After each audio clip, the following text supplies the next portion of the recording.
Okay, so I guess we're good to go. Okay. Hi again, everyone. Welcome to our Ask Lex PH Academy Alpha TV webinar series. This is actually the second run of this particular session. We had the earlier run today, uh, 10 a.m. Philippine Standard Time, and we're now presenting to you the topic how Lean Six Sigma practitioners think. So my name is Felix Concepcion Veroya. I'm the founder and CEO of ASDEX PH Academy. For those who are not familiar with our organization, so we are a value-adding training and consulting firm specializing in continuous improvement, innovation, and analytics. We're Philippine-based. For our friends who are here in the session, who are not based here in the Philippines. We are Philippine based, and we're helping individuals and organizations to create value through the programs that we create and deliver in the span of Lean, Six Sigma, Kaizen, quality circles, project management, innovation courses, analytics courses, and all things related to industrial engineering body of knowledge. So that's basically what we do. And we created this webinar series for everyone to get informed during this time of our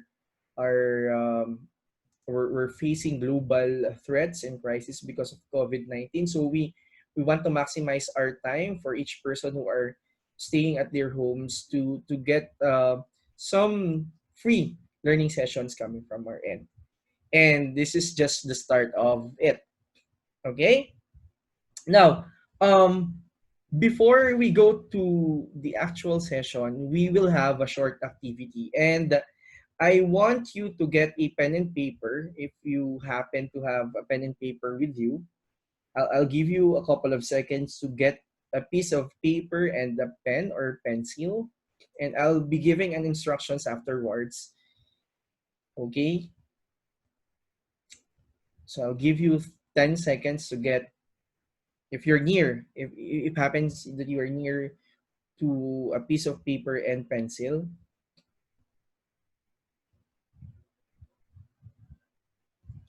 Um, can you check if you can open your cameras?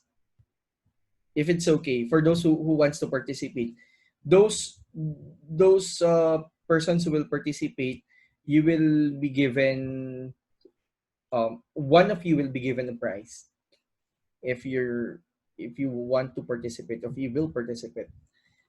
So do you have your pencils and papers with you? Okay, so you can respond using our chat boxes or just by raising your hand. I think there's an option here that you can raise your hand. We have persons who are, yes, I can see those raising hands, yes. Okay, okay. Now, what I want you to do is this. Using your pencil, your pen or your pencil or pen and paper, I want you to do this. This is the instructions. I want you to draw a pig. So I'll give you a minute to draw a pig. Okay? So your 1 minute, okay? 1 minute starts now. So I want you to draw a pig. So any depiction of a pig will do. You don't have to copy what's being flashed on your screen. Any depiction of pig will do. So I'm gonna participate also. I'm gonna draw a pig.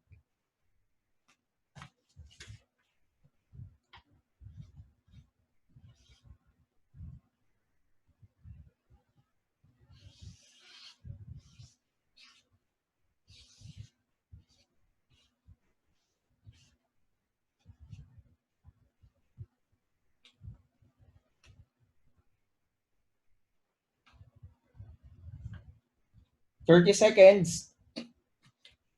I'm done. 15 seconds. Okay. 10, 9, 8, 7, 6, 5, 4, 3, 2, 1. Okay, pens up. I'm done. I'm done drawing my pig. So, can you access your camera? Can you open your camera and can you show the rest of the class what have you drawn? Is it possible to open your cameras or is it not? Oh, how? Oh, I'm actually using desktop right now, so I I I don't know exactly how to.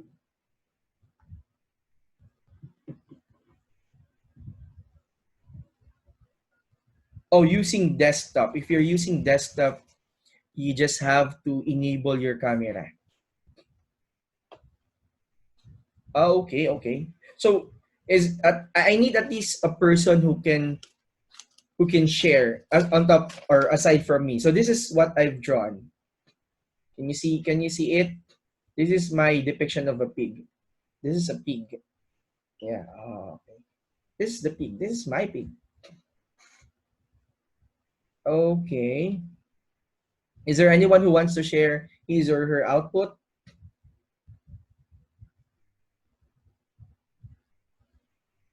Oh, no, Vinod, this is actually not a great art for me. Okay, so oh yeah, yeah, that's okay. If you can't share yours, let me just ask you a question. Is your drawing like mine? You can use the chat box to answer. Is your drawing like this? Different. Oh, somebody said somehow. Somebody said I just draw the pig's face. It's different. Mine is partly similar. No, sir, it's totally different. No, I just drew the head only. Yeah, drew the head only different. Do not just write the word partly similar. Someone said he drew it on the side view perspective. Somebody said he copied what's on the picture. Okay, okay. I'm enjoying your answers. Now, our output is entirely different from at least one of the member of the class, right? Why did we do that particular activity? Because our topic is Lean Six Sigma, and when we talk of Lean Six Sigma, we're talking about concepts of variation. And as you can see, we just made a simple activity where in an instruction has been given. A similar instruction was given to each and every member of the class or the session. Yet the output has not been the same. And that applies not only for our activity, what we just did, but it also applies to organizations that we work for, or soon for those who are still studying, you will work for. So that's the concept of variation. It's always present. And moving forward, as we discuss this Lean Six Sigma and how Lean Six Sigma practitioners think, we will have an idea of how can we address this variation and the other things that are related to the practice of Lean Six Sigma. So again, my name is Felix, and we will now go through the course proper of tonight's session. Can you see the screen completely? Do you see any blockage or okay? Are you seeing my face? Yeah. Yes, we not. That's gauge repeatability and reproducibility. But most of the persons here in the session, they don't know or they don't have any idea of the tools yet. So yeah. Okay, good. Now, what's Lean Six Sigma? That's the first thing that we have to discuss for tonight. Lean Six Sigma is actually from two body of knowledge or two approaches that were combined couple of years ago. So what's Lean and what's Six Sigma separately? Lean and Six Sigma, as said earlier, they're two different body of knowledge that were later combined. Okay, so let's talk about Lean first. Lean means eliminating waste. Okay, Lean, waste elimination. Now, what is waste? Waste is anything that does not add value. Value to the products, value to the services, and value to the processes that creates the product and services. Now, that's what we want to do. We want to eliminate that because it doesn't add anything to our business, right? So that's lean. Now, what's Six Sigma? Six Sigma, it talks about reducing variation. So what is variation? As depicted on the earlier exercises, it's differences. There's the same process, but the output is being produced with a certain level of differences or variation. Why do we need to address variation? Why is it variation critical for us to be addressed? It's because variation or the differences in the output or quality of output, it's being affected by the variation. So meaning, as famous authors of quality management have written on their books and literatures, it's said that whenever the amount of variation is too high, okay, when the amount of variation is too high, the amount of quality or the level of quality tends to be lower. It only shows that there is an inversely proportional relationship between quality of the product and the services and the amount of variation that is present from the mother or from the source process. Okay? Now, lean, if we will go back a little bit with lean, lean talks about the practical side of process improvement, while Six Sigma talks about the statistical side of process improvement. Uh, Separately, they have their advantages, and also separately, they have their disadvantages. So that is why, in terms of the continuous improvement practice, it has been combined together. They have been married. Why? Because the combination of the practical side of process improvement and the statistical side of process improvement will give birth to an optimized approach that will help us realize gains, improvements, benefits, dollars of savings to our organization. So that's how Lean Six Sigma has been formed in the most practical context possible. Okay? Now we're talking about history. Let's pay tribute to those persons who have introduced this great principle to us. Who are these persons, by the way? Now, I have here a slide which depicts the late Taichi Ono, okay, from Toyota Motors, and he introduced the lean concept that is also known as the Toyota production system way back 1940s. So what's the motivation? The motivation was they have to cut costs.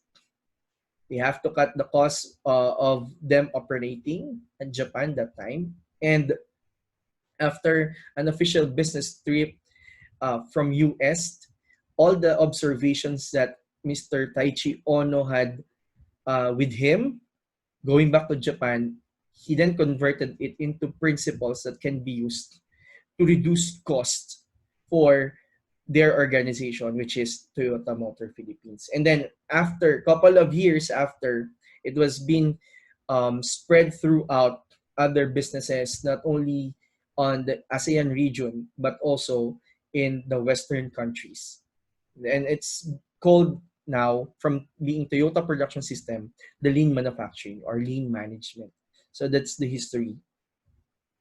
And on the other hand, we have here the picture of the late Dr. Michael J. Harry.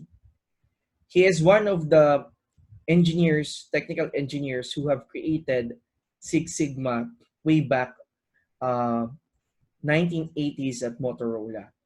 So what's the objective? The objective was they have to address the increasing concern of their customer complaints about parts that have problems, and it's being delivered to them.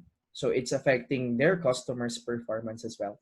So what they did is they created this set of steps, this group of engineers, and they called it the Six Sigma that we know for now.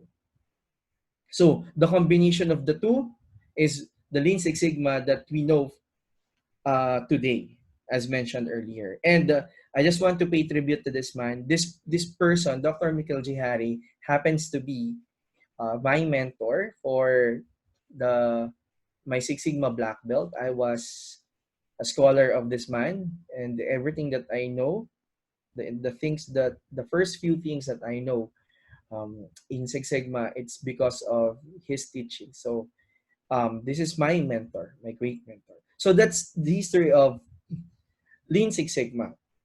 Okay. Now, who uses this Lean Six Sigma? Is this being used by organizations or what? If so, what particular organizations? Now, I have here a copy of an image which I extracted from the internet, from Google.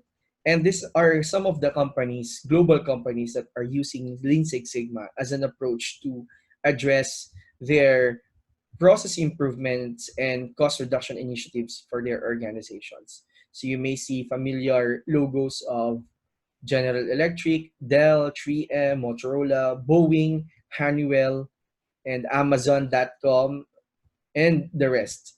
Okay? Now, Lean Six Sigma, because of its proven benefit, its proven effectiveness as it is being applied to different practices. So it's being adapted by these organizations.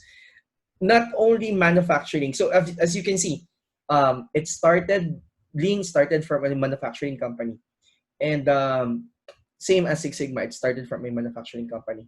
But nowadays, as I can see it, um, applications of Lean Six Sigma is more into the services, meaning Lean Six Sigma is not only applicable to manufacturing industries or organizations, but also to service organizations. Okay, so I'm actually practicing, or I have practiced my Lean Six Sigma career for the last 10 years with manufacturing organizations as a full-time employee, but but as a consultant, I am being contracted also by several service organizations, from hospitals to real estate developers to BPOs or contact centers, or software companies. So we're able to serve them. So it's good to know that this companies really values the use of Lean Six Sigma because of its proven benefit. Now, because it's an approach, it's a systematic approach, it's a methodology. There are certain people who are using this particular tool, and these are what we call the Lean Six Sigma practitioners. Yes, yes. Thank you, Vinod, for that. It's creating value. You're correct, and eliminating waste regardless of what industry. Yes. Okay. So again, so this is an approach being used by actual people, and who are these people? These are what we call, or who we call, the Lean Six Sigma practitioners. And I have here a simple table depicting the four functional levels of Lean Six Sigma practitioners. So let's start with the lower level. We have the yellow belt. So the yellow belt, they are the official, let's say, the official enter level to the Lean Six Sigma career path. So their expertise is more of the basic tools and techniques, the 7 basic QC tools, as they use it to solve problems and to initiate improvements. They are tool experts, and they help the next level, called the green belt levels. So the green belt level practitioners, they are project leaders covering their specific areas or process of assignment. So they are using the tools and techniques to improve their processes, to cut costs, to improve yield, to improve lead time, to reduce absenteeism, to improve customer satisfaction, to reduce customer complaints, all of those. So these are green belt practitioners. Now we have next the black belt practitioners. They are more of the technical expert in the Lean Six Sigma hierarchy or organization, and this particular belt level or this black belt level, they help green belts and yellow belts to be educated of the tools and techniques. They provide assistance and guidance and mentorship to those belt levels under their guidance, and they cover projects that entails company-wide applications. Okay. Next is the master black belt. So the master black belt, it is the head of the organization of the Lean Six Sigma organization. So he or she provides guidance on how they can use Lean Six Sigma in a strategic way. So capturing the requirements of the organization or the company, they will align their strategy with that strategic objectives to create value for their organization. So this is how Lean Six Sigma is being orchestrated in an organization where Lean Six Sigma hierarchy is formalized, or where in Lean Six Sigma is being used. There's a question here about, yes, there are white belt. White belt is the entry level, but white belt, I think they are not functional belt levels, meaning they don't have the tools and techniques equipped with them, so to use them to solve problems or to initiate improvement. So this is more of an awareness, just like what we're doing right now. If you complete this, we can issue actually a white belt to you guys, because it's really more of the introduction or awareness. Is master black belt or are master black belts rare? Maybe 10 years ago, but now we have a lot of master black belts who are coming in, not only here in the Philippines, but across the globe. Okay? So, yes, you can reserve your questions for later, okay? So we can continue the discussion. So we will try to answer those questions later on.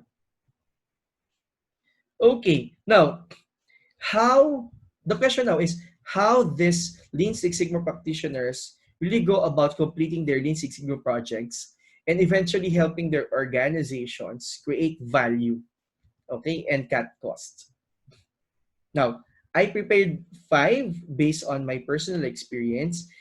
We have guests here inside the session who are practitioners by themselves, and they might agree and they might also disagree to some of the points, but this is disclaimer, this is just on my perspective of experience and practice. So let me share with you those 5 key principles. But before that, now I told you that this will be an interactive session. What we're gonna do is that there are embedded questions within the session. Now, you might want to um, engage yourself, participate in this trivia quizzes by typing your answer in the chat box. Okay, by typing your answer in the chat box, the first person who will get the correct answer will have a chance to participate to get a free seat to our design sprint, the digital workshop. So what's the design sprint digital workshop? So it's more of innovation. We're talking about continuous improvement. Now, this one, if you participate and you get the chance to be the winner, you will have a free seat on our digital design sprint workshop. Okay? Is that good? Is it okay with you guys? So it's not compulsory. It's voluntary. If you want to participate, just follow the instructions. Okay? So if you're good to go, we'll start with the 5 key principles. Number 1, focus on the customers and their requirements. Number 2, understand how the process works. Number 3, manage facts and data to eliminate waste and reduce variation. Number 4, involve the right people in the process. And number 5, undertake improvements in a systematic way. Now, let me give you a thorough explanation of each concept moving forward. So let's start with the first one, focusing on the customer and their requirements. So let me just zoom this slide. So as you may see, these are sets of panels, depiction of how each and every members or stakeholders of the project understood the project itself. So as you can see, this is the first panel talks about how the customer explained it, followed by how the project leader understood it, followed by how the analyst designed it. Next is how the programmer wrote it. You can see. Next is how the business consultant described it. Next, how the project was documented. This is a disaster, no documentation at all. Next is, this is how the operations will install it. And the second one is how the customer was billed. The bill is too high. It's quite a cost of a roller coaster. And how it was supported, but project support is very low. And if you can only see, this is just how the customer wants it or needs it. So as you can see, every stakeholders in our organization have different takes on customer requirements, on what are the requirements of our customers. So it's very important for us to know what are the requirements, what are the real requirements, focus on those requirements, focus on satisfying those requirements. Because if it will not happen, then we will lose our customers. And Lean Six Sigma practitioners, we are masters of identifying and then focusing, satisfying customer requirements. Okay? Just like what Steve Jobs have said, customers don't measure you on how hard you try, they measure you on what you deliver. So what's important to our end customers is the delivery of the service that is being required, or the products that are being required from us. Okay? Now, talking about customers, we're not just talking about customers outside our organization. We're also talking about customers inside our organization. And these are customers that are next to us, which is the next process. If you're working right now and you are handling a process, you're owning a process, you know that the next process, that next process to yours is your customer. And that next process has requirements that you have to fulfill. Now, if in case your process is not capable of fulfilling the requirements of the next process, then you're wasting resources. So it's very important that you know what are the requirements and you have to satisfy them. This is how it goes inside an industrial setup. Even in the service organizations, it's the same. Okay? So that's understanding your customer requirements. So how do we understand the customer requirements? So we look into process requirements if we're talking about inside the organization. What particular dimensions, what particular metrics, what particular KPIs are they requiring from us for them to be satisfied and for the process to flow through continuously and smoothly. So that's the value of focusing on the customer and their requirements. Now, there are so many ways on how to do this. And then I think it's time for you to be engaged. I want you to answer this question. What is an example of the tools that are used to capture voice of the customers?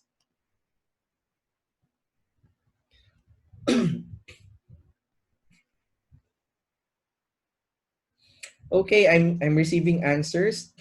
So those who are present earlier, yeah, you can spare yourselves from answering, please. Wow. Okay, so I'm receiving too many answers, but the first one who got the right answer. So what are the possible answers? Possible answers are, so it's either you do interview, you do surveys, feedbacks, focus group discussion. So these are some of the ways on how you can get the voice of the customers. Now the first one who said at least one of this answer is none other than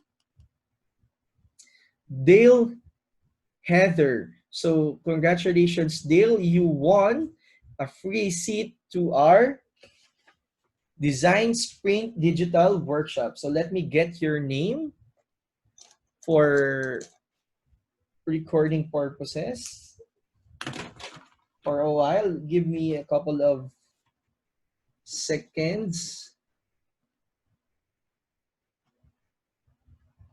Okay. Congratulations, Dale. And thank you for participating.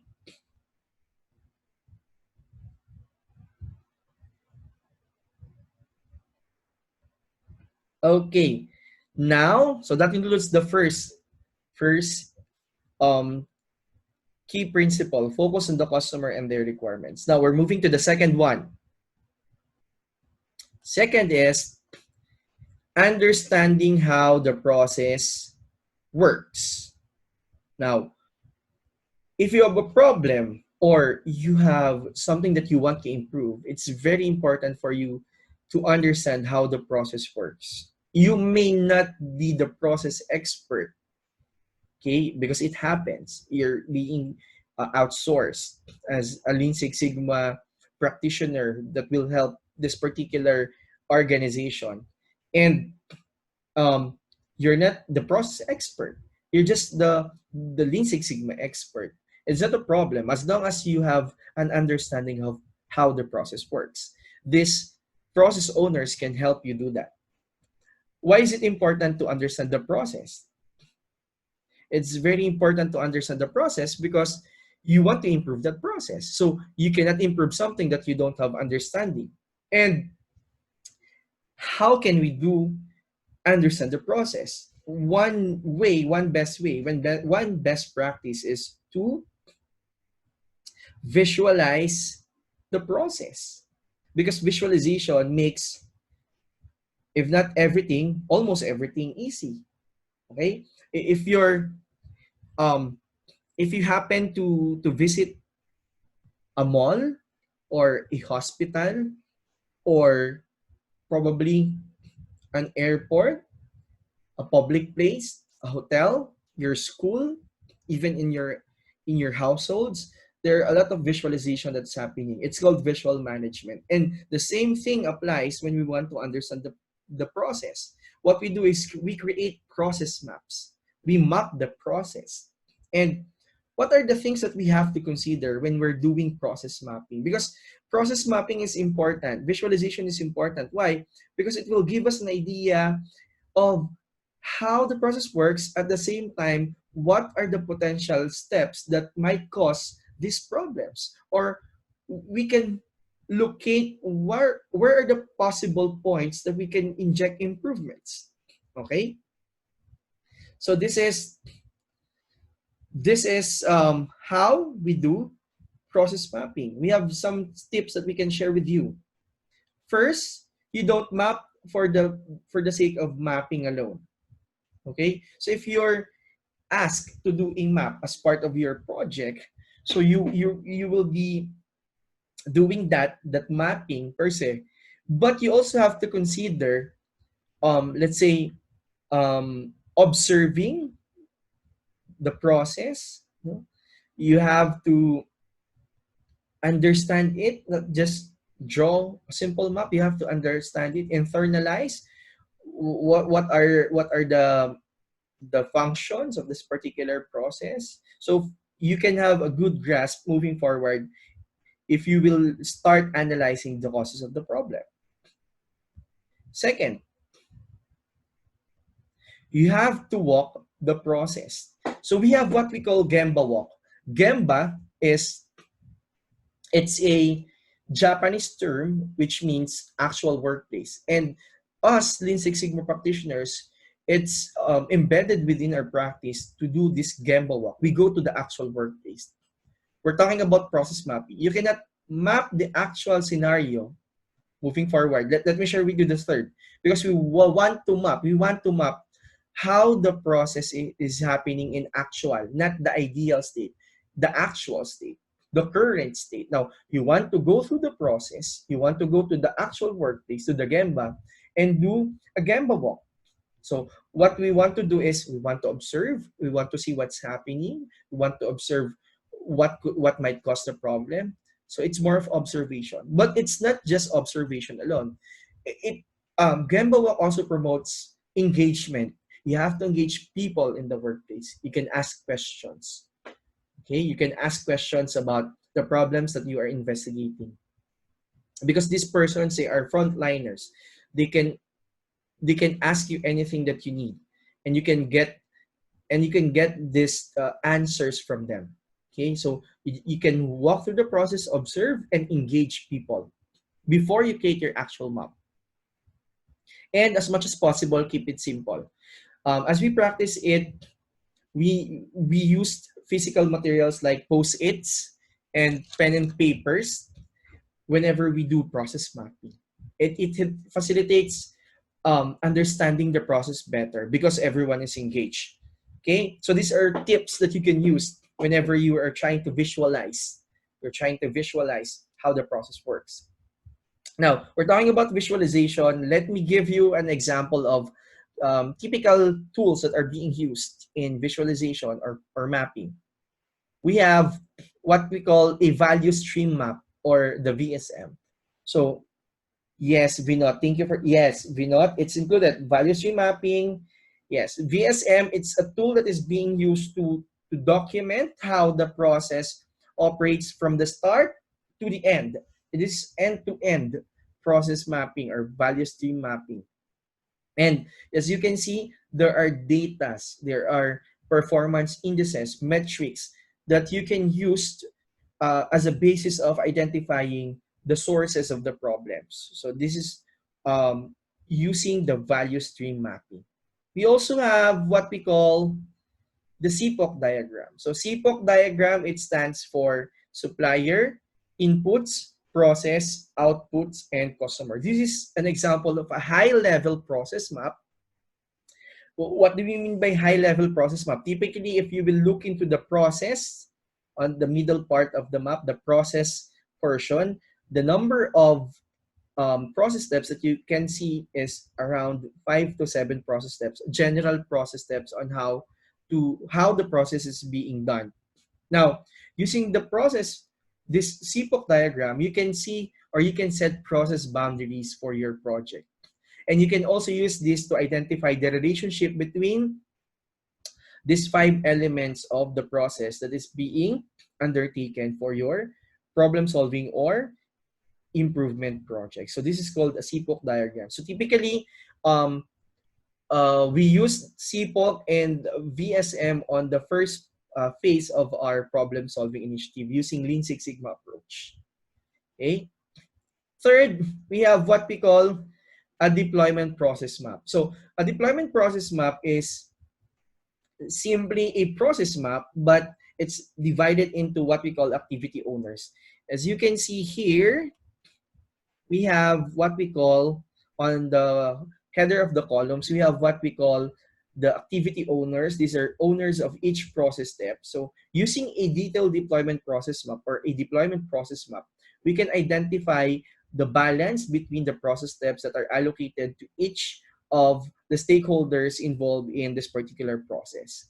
We can also see ownership and accountability if we use this deployment process mapping. Instead of using a linear process map, where we can only see one column, or either we use horizontal or vertical.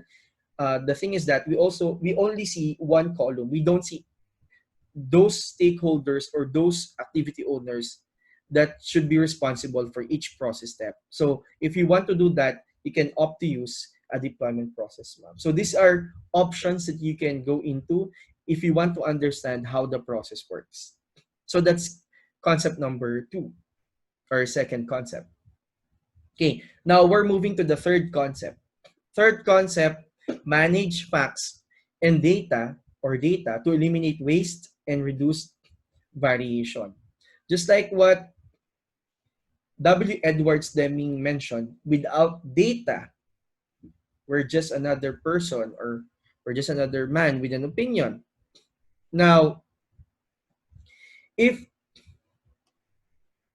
you're dealing with projects, process improvement projects, if you're dealing with problem-solving initiatives, it's very important that you know how to collect, how to clean, how to organize, how to visualize, how to interpret data. Because data, we're in the era of Industry 4.0. I'm always telling this to my students.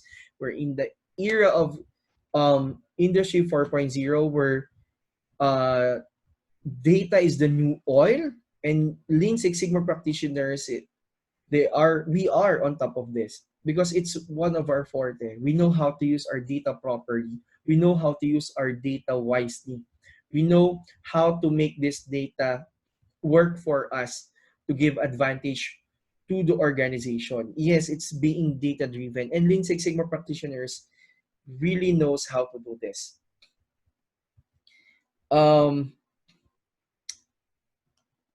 Okay, now what are examples of data? If we have data sources, we know for a fact that this data, they're not having the same exact values. There is always variation, as I mentioned earlier. For example, the ages of these kids inside the school bus, there is variation. Let's say our height, the height of the attendees inside this webinar session, there is also variation. The loading time, the time it takes for you to get inside this particular webinar platform, there is a variation. The salary of the working professionals inside these organizations is an example also of data, and it has variation. Vinod is earning in dollars, while we here in the Philippines are earning in Philippine peso. So that's an example of variation. Attributes of an object, as Vinod mentioned. What else? Yes, inspection, attribute data. Yes, continuous data. Yes, continuous data. These are data that are measurable, that are measured in a continuum scale, just like what I mentioned, like height, okay, like loading time. But if we're talking about attribute data or attribute of an object, so this talks about if an object passes a test or if it failed the test, okay. So these are all data, and there are variations. Your scores in the exam, these are all data, right? Now, why is it important for us to understand variation? It's because, just like what Edwards Deming again mentioned, if he can reduce, or if I can reduce my message to management to just a few words, I'd say it has all to do with reducing variation. Now, I want you to internalize that it's really important for us to determine the use of data and how we can use the data to identify the sources of variation, because that's the key concept of how us in Six Sigma practitioners think under the Six Sigma hat, or Six Sigma mindset. While in Lean, we're using data to prove that this particular item or this particular process test step is just using, or it's just creating non-value adding nuances inside our process. So both Lean Six Sigma and Lean Six Sigma combined, we uses data to our advantage. Now, let me ask you a question. What mathematical relationship exists between quality and variation, if you can still remember?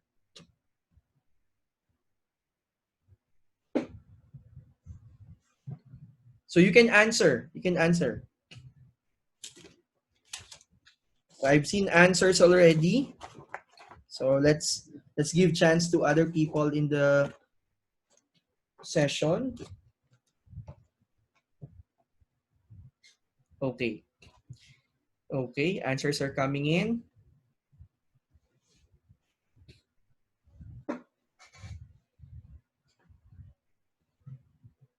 And let's reveal the correct answer. The correct answer is inversely proportional. As mentioned earlier, if you have higher amount of variation,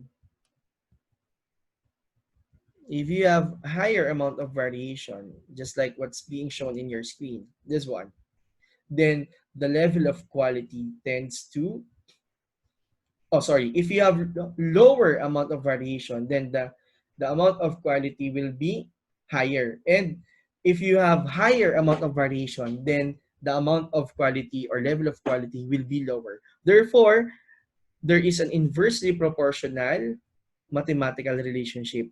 So the first person who got it right is none other than Miss Maria Moron. Hi, Miss Moron. Actually, Miss Moron is one of our Greenbelt students. Yes, one of our Greenbelt students. So congratulations. You you just won a free seat to our digital design sprint workshop. So congratulations. Yes. So that's the third concept. You have to manage facts to eliminate waste and variation. Okay? Okay, now how can we use this? I prepared a simple approach. So first, you have to collect the data. Then you have to process the data. So you have to process it for you to get that insight. You have to get insights. Okay, so these insights, you're using it to have confident decisions. So that's why it's called data-driven decisions. Now, for us Lean Six Sigma practitioners, it's a common thing that we do because whenever we have data,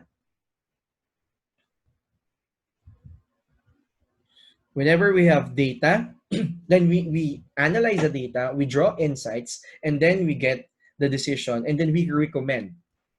This will be the basis for us to do actions, and we are confident to do the actions because we have data. And the other things that you have to be considered, the assumptions, and other related um, constraints and restrictions. Now, let me give you an example. Say, if this is a box plot, I don't know if every one of you is familiar, but this is a box plot here. So a box plot gives us an idea of the distribution of our data. So this particular case study talks about the y-axis is plant height in centimeters. So meaning this is a continuous data, right? Measured in a continuum scale. And these three items here in the x-axis, these are conditions of the plants where the height has been measured. So these points here, the circles here, represents one data point from each condition. So each condition has 50 seedlings, and then after 3 months, the data has been collected and has been charted like this. Now, in a box plot, if you can see this box here, the length or the width, rather, the width of this box, the spread of this box corresponds to how much variation or this dispersion or distribution is present in the data set. So meaning the smaller the box, meaning the lesser the variation. So let's say if I will be asked by my immediate superior to recommend of which among the three conditions or type of fertilizer should I recommend. Then I will collect the data. I will chart it this way. I'll get insight. And then what insight do I get from here? I can see that majority of the data points here from GrowFast can actually hit the target of 28 centimeters of plant height compared to the other two. And also, if I compare the span of the box, the smallest span belongs to GrowFast, meaning the dispersion or variation is better here. So if I have lesser variation, again, I have a higher level of quality, meaning I have higher chance of predicting that this will give me a plant height that is close to the target of 28 centimeters. And then coming from that insight, I will take actions or decisions. I will then recommend. So that's how Lean Six Sigma practitioners work. So we base our decisions on data, not on emotions and feelings, but data. Okay, so that's the third key concept of how Lean Six Sigma practitioners think. Okay, so we're now moving to the fourth one. Fourth one is about involving the right people in the process. Now, Lean Six Sigma, if you're not familiar with how it works, this is a type of project management approach also, because before you can complete a Lean Six Sigma project, you have to deal with your team. You have to work with your team. And most effective Lean Six Sigma teams are comprised of qualified people with the right expertise. So for example, if you are a green belt or a black belt or a yellow belt or a master black belt, for such case, and you are tasked to do your project, now you have the responsibility to involve the right people. When we say the right people, these are team members that has its connection or has the shared responsibility with the problem that you are trying to solve, or with the process that you're trying to improve. Now, um, it's very important for you to know how to engage, how to communicate, how to how to manage your team, because it's not about just your knowledge, your technical knowledge about Lean Six Sigma, your knowledge about you're good at statistics, or you're good at using control charts, or you're good at using process mapping. It's really a combination of the things that you know technically and the things that you need essentially. So I call this essential skills. So like the project management side, the communication side, the change management side, all of this integrated with the Lean Six Sigma approach that you know, it gives you a higher chance of success for your projects. Now we're talking about teams. And in terms of teams, how many team members do you think is a good range? So I'm looking for a range. Okay, okay. So I'm seeing answers. I don't know. There are answers that are very exact. I think they've seen the video before.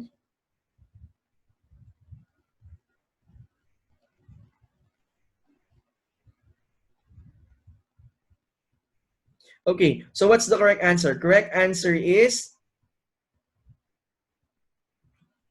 4 to 6 members. Okay, so the first one who got the correct answer is John Lawrence Desta. So congratulations, you won a free seat to our digital design sprint workshop. So 4 to 6 members. Why? As a rule of thumb, it's hard for a Lean Six Sigma project leader to manage more members.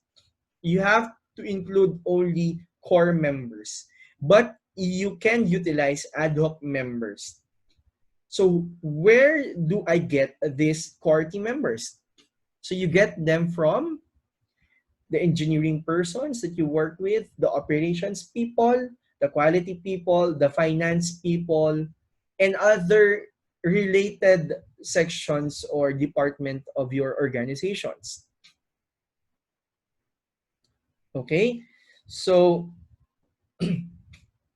you have to deal with these um, persons so that you'll be able to have a higher success rate for your Lean Six Sigma projects. Again, this is not just about being technical.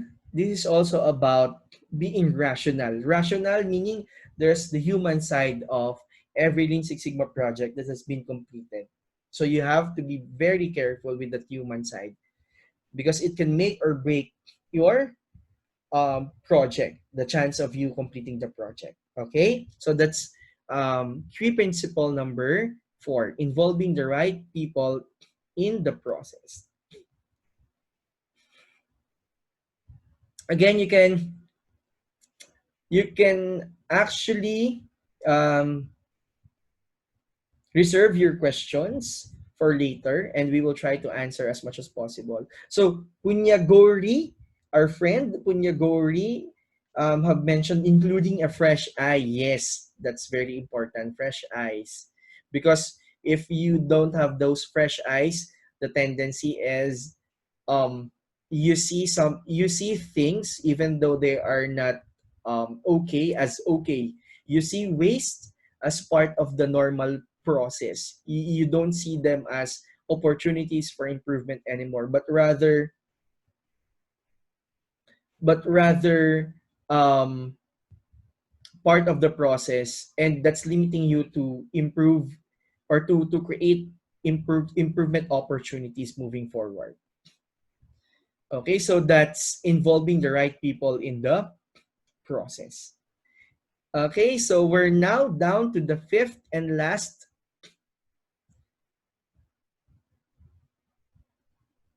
Yeah, the last is undertaking improvements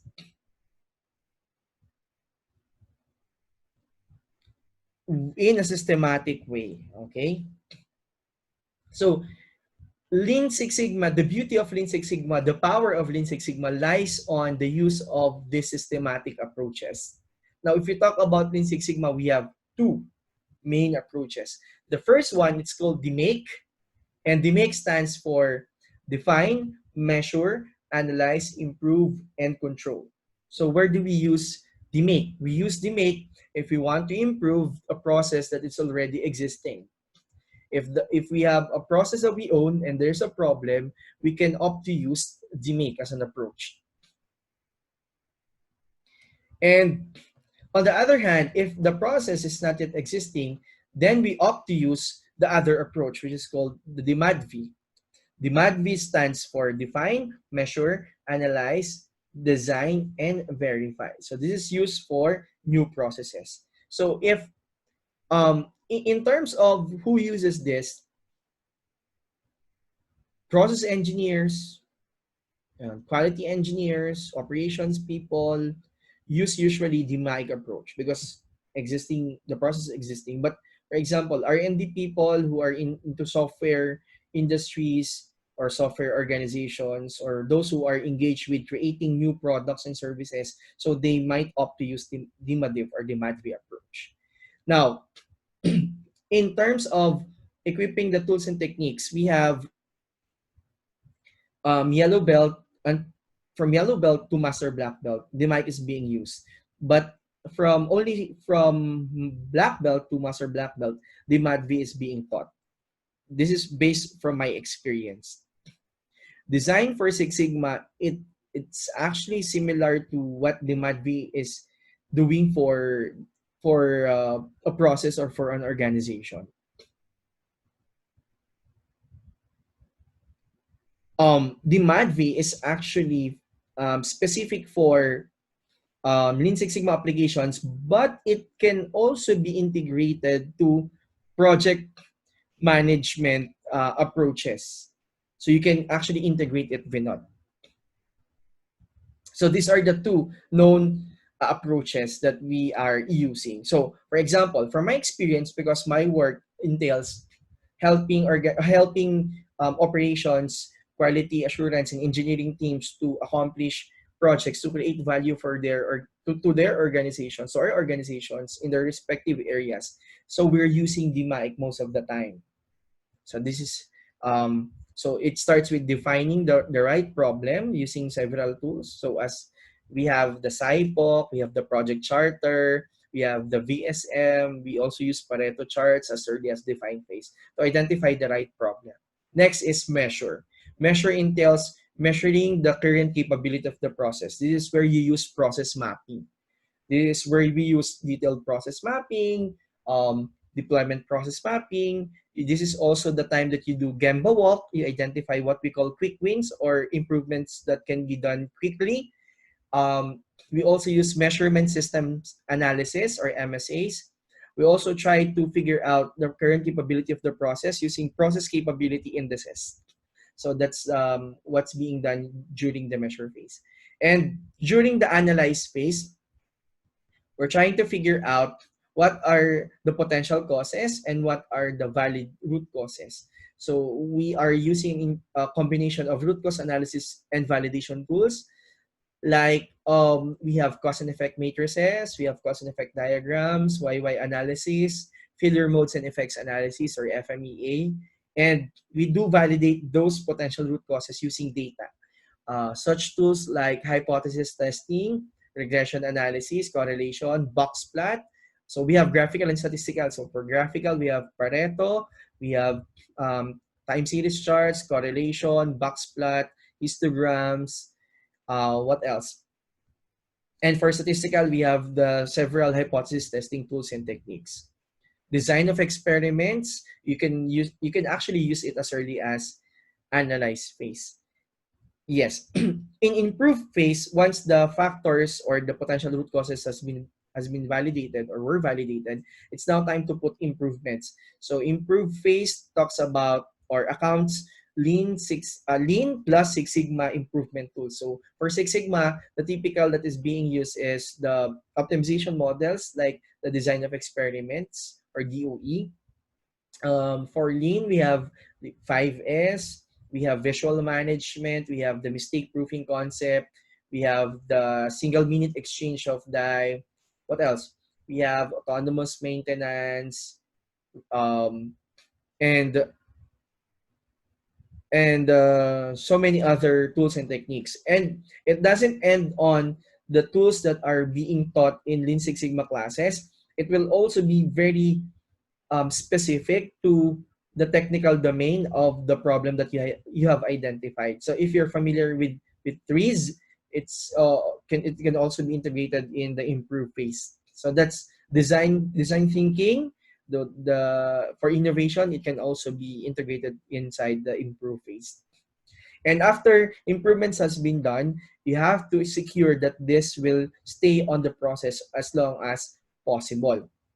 And that's where control phase will do its part. So this is more of identifying control methods, monitoring methods that will make the improvement stick to the process. So we're using we're updating FMEA in this part where um, we're standardizing things, we're revising standard operating procedures, we're creating statistical process control charts to monitor the process, we're capturing the lessons learned, and we're sharing the success of this project so that other persons inside the organization will have the motivation to do the same and for them to have an inspiration on the solutions that we have managed to put into those particular problems that we identified or potential root causes. So that's basically how the mic works for Lean Six Sigma practitioners like us. Okay?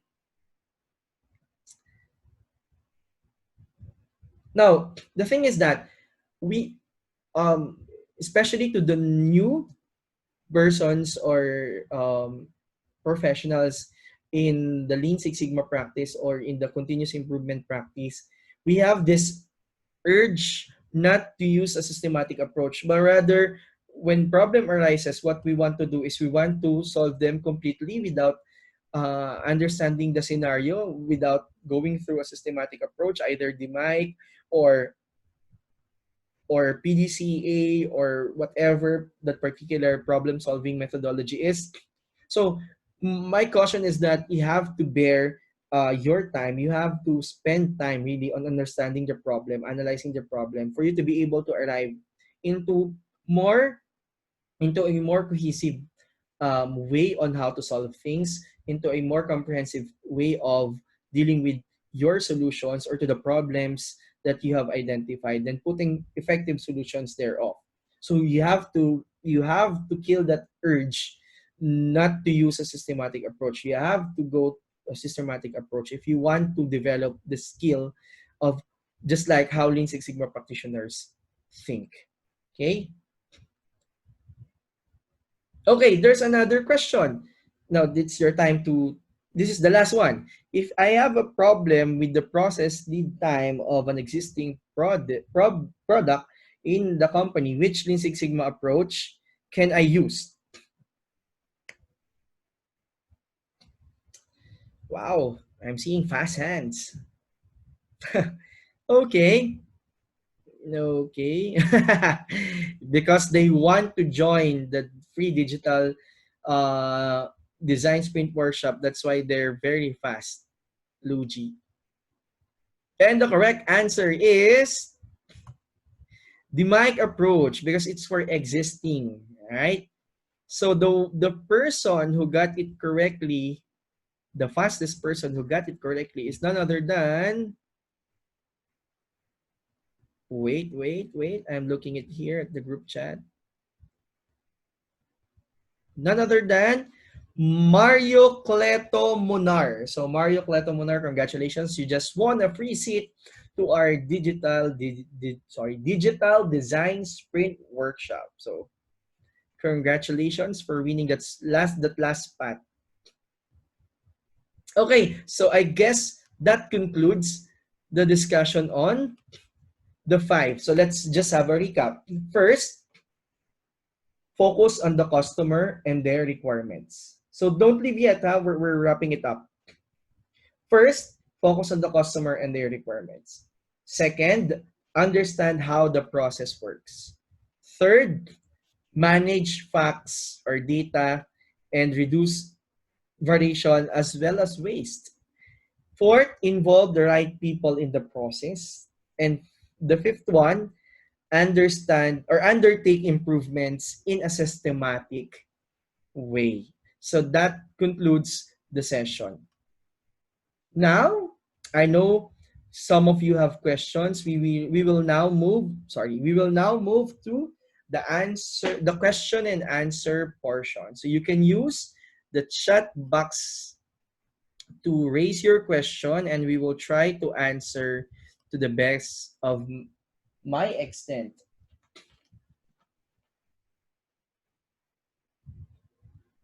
We have 15 minutes for the Q&A, so we will be ending this live webinar session by 9:30. It's 9:15 in my watch.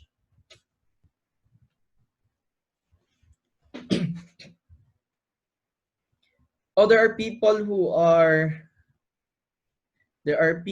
typing the questions in the Q&A. You might want to use the chat box so we can track and save it later. So just copy in your question from the Q&A button or Q&A box to the chat box, Luigi, please. Thank you. Okay, we have the first question coming from Wanyu Chong. Wanyu, you're from what country? Just for the benefit of your session mates here.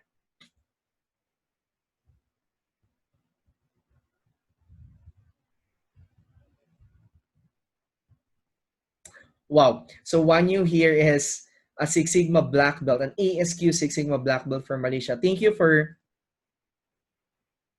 wow. And um,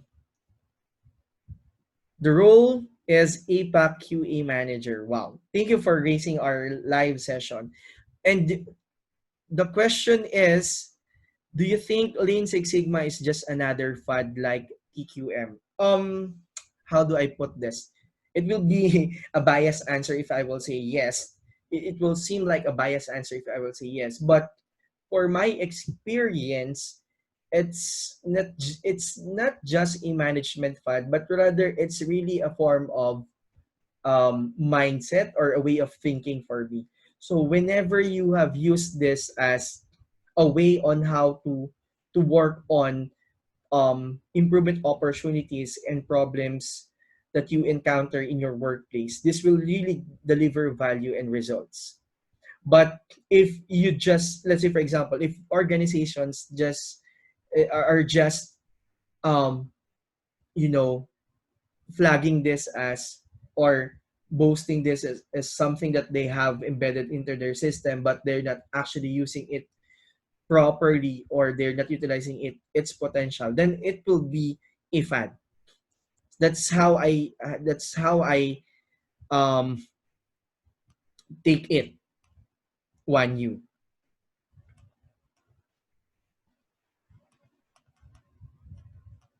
Sorry, I'm browsing to.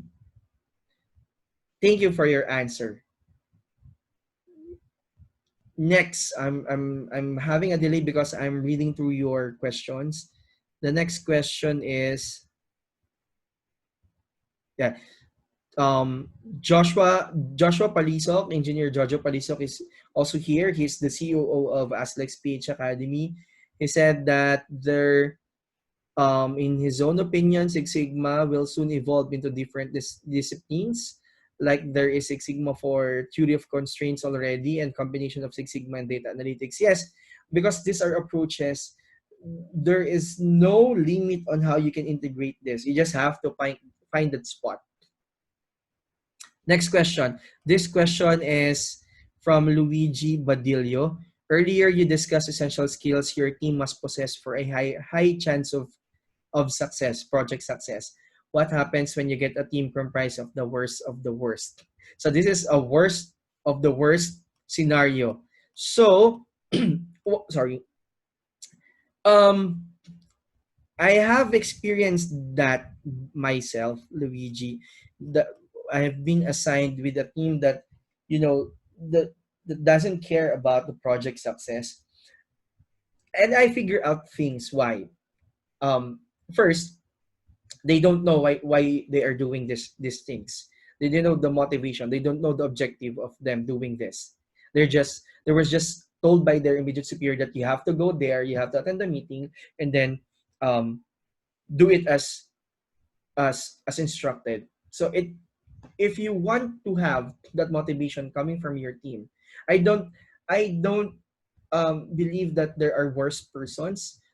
There are but rather these persons, they just don't know, they just don't have the right motivation on how to move forward. So for me, what I'm doing is that when I see this low level of motivation, I try to pull them up by making them part of the team, by giving them accountability and responsibility in the success of the project. So that's why it's very very clear and very very critical for the project leader to set out the roles and responsibility, how critical the roles and responsibilities of their team members, so that they will not impede the success of the project.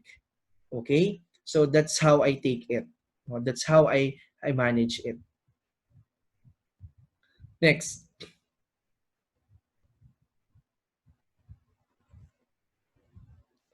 this one is from Dale. Is Lean Six Sigma technique also applicable in other departments, like in manufacturing firm, like in logistics department? Hi Dale, yes, it's actually applicable. I have mentored some projects and they're working for logistics organizations here in the Philippines.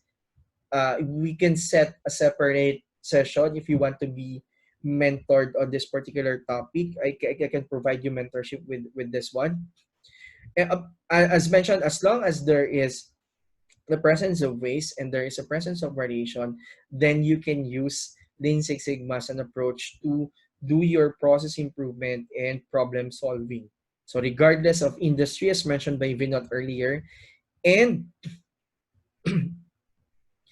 and regardless of type of organization.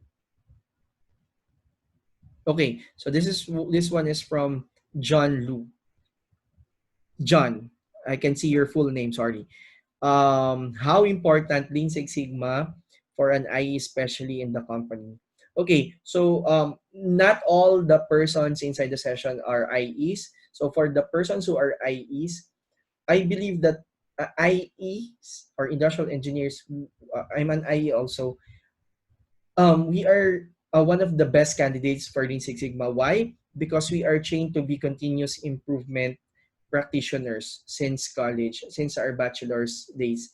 And with refinement brought by formal education or mentorship coming from Lean Six Sigma experts or practitioners, then we can do continuous improvement projects. We can do value-adding projects better and faster if we know this. So, meaning it's very important for us if we will really practice our profession as industrial engineers. Okay, so that's how it is important. Um, okay, Vincent, you're asking a little bit too much. FMEA, it's a bit tedious process to do. If you want, you can you can chat me for details of this. And lucky you, we're planning to do a tool by tool webinar of including FMEA, so you can join that. But for now, let's set that particular question aside. Okay.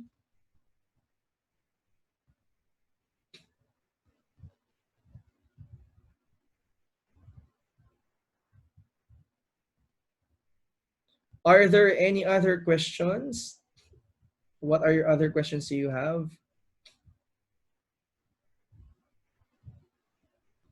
None? Oh, Ruben, how can we help government to zero out COVID-19 using Lean Six Sigma? Okay, um, because of this question, I just remembered something from college days. We attended a particular session and there was a speaker. He introduced to us Lean Six Sigma, and there's an attendee who asked of how can Lean Six Sigma um, how can Six Sigma help an organization if when there is when there are typhoons? So actually, the same things, same thing who the same thing that that particular resource person answered is that not all problems in the world can be solved by Lean Six Sigma, and COVID-19 is I think not one of the problems that can be solved by this particular approach. But if we can map, if we can just map it, if we will think about it, our scientists they're actually using the DMADV approach because DMADV is more of the creation of new products and services. Okay, and what we can do is we can see the effects of COVID in different sectors.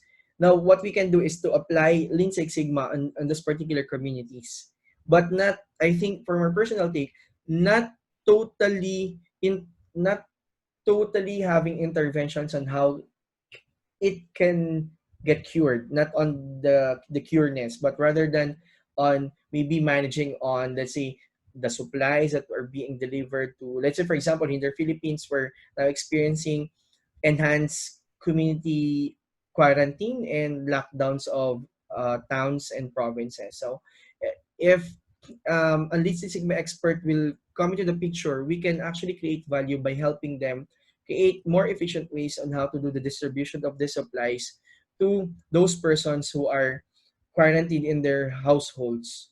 So those are typical, or those can be some applications of Lean Six Sigma as we face this COVID-19 problem today. We not mentioned here that we can develop a smartphone application to anonymously collect the encrypted data in compliance with the data protection policies. Yes, and can be used for any contact tracing if an individual is diagnosed with COVID-19 positive. Yes, that's actually a good point. But I think that will take time, and I hope there are good organizations that might take that into consideration and that might want to start it.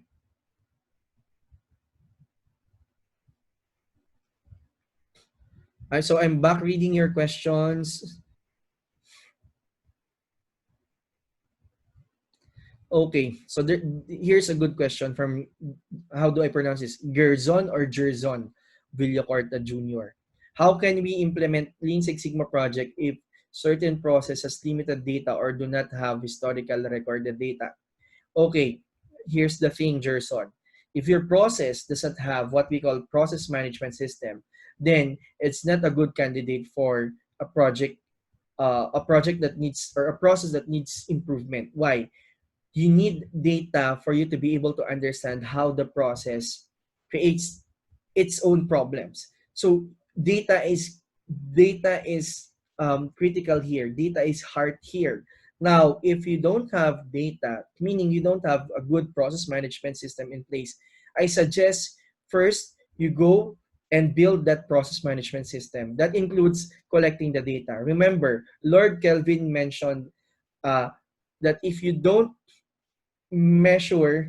can't measure something, you cannot improve it. So it's very important that we have data that we can measure so that we can apply the necessary actions as mentioned in the third key principle of how Lean Six Sigma practitioners think, which is using data. So you have to build first the data.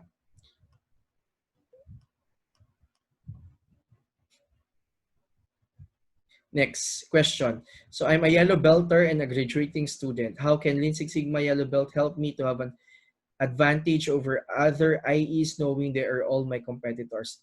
So um, if you're a yellow belt already and you're a graduating student, it's the same thing as a green belt professional competing with other green belt professionals. So where lies the competitive advantage? Competitive advantage is not only having the certification, but using that certification or using the skill set that you earn from the certification. For me, um, I got my job as a continuous improvement senior engineer not just because I'm a black belt certified practitioner. So they did not look at that, but rather they look into how I use the Lean Six Sigma tools and techniques in the previous organizations that I worked with.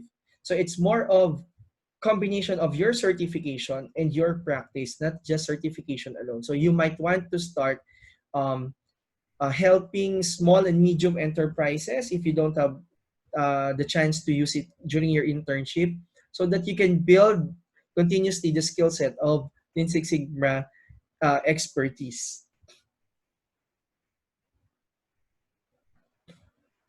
Sorry, I'm back reading your questions here. Okay, okay. Okay, another question from a graduating student from Trisha May. Um, how can we encourage a company to adopt Lean Six Sigma, and if they are currently knowledgeable about it, how can we encourage them to continuously practice it? Um, um, that's also a problem that I faced like 3 or 4 years ago. I have this consulting client.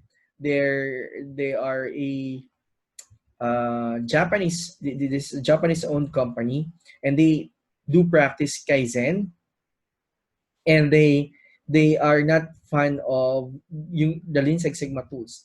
Now what I did is I was outsourced to be a part-time employee for their organization, but during the discussion I managed to influence them to put Lean Six Sigma as part of their programs by giving them success stories of how Lean Six Sigma helped other organizations to create value. So this I call this creating and showcasing success stories. So you can only convince them if you can prove to them that this really works. Just like the question of one you earlier, that is this a fad? Is this something that is just for beautifying an organization's reputation? So if that's the case, you have to prove them that it's working for them to adopt them if there is none yet, and for them to continue practicing it if there is an existing one already. So you just have to prove that this can give them results, because these organizations, at the end of the day, they are all results oriented.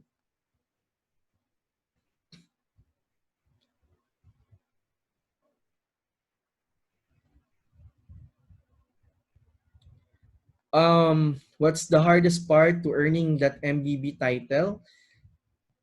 Actually, I've managed to move from the lowest, the yellow belt, to green belt, to black belt, and master black belt. Again, these are just titles. And if we talk about how I got the title of being a master black belt, it's really more of practice, practice, and practice, and then documenting all your projects, because you will be needing them as you apply for master black belt certifications. All of the projects that you've accomplished, all of the trainings that you have provided to your organization, those consulting stints and consulting jobs. So all of those will form part of the requirements to become an MBB.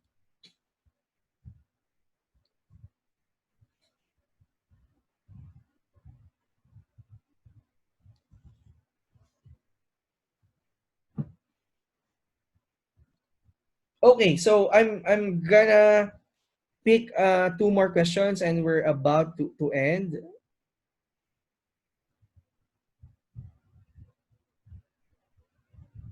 We'll capture your questions, and we're trying to put up a module about Lean Six Sigma best practices, and we'll be happy to collect these questions and put it to that, and we can invite you once again to join this particular session. So I'm running through the questions here.